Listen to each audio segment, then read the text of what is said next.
Hi hello, ഞാനിന്ന് നല്ല super tasty ആയിട്ടുള്ള ഒരു കൂന്തൽ റോസ്റ്റിൻ്റെ റെസിപ്പി ആയിട്ടാണ് വന്നത്. നിങ്ങളെല്ലാം ഫോട്ടോ കണ്ട് ഇങ്ങോട്ട് വന്നതല്ലേ, എനിക്കറിയാം.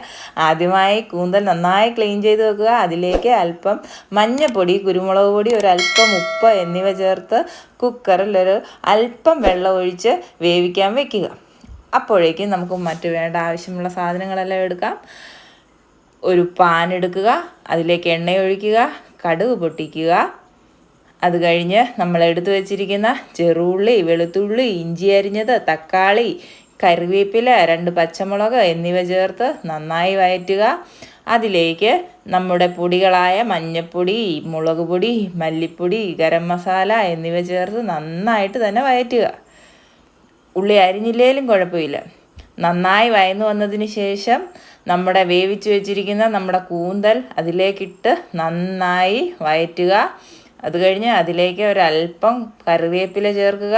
കുരുമുളക് നന്നായിട്ട് ആഡ് ചെയ്യുക. ചെയ്തതിന് ശേഷം കുറച്ച് വെളിച്ചെണ്ണ അതിൻ്റെ മുകളിലോട്ട് തൂകി നന്നായിട്ട് ഇളക്കി തട്ടിപ്പൊത്തി മൂടി വെക്കാതെ വേവിക്കുക. അത്രേ ഉള്ളൂ, നമ്മുടെ സൂപ്പർ ടേസ്റ്റി കൂന്തൽ റോസ്റ്റ് തയ്യാറായിരിക്കുന്നു. Please subscribe channel. Thanks for watching.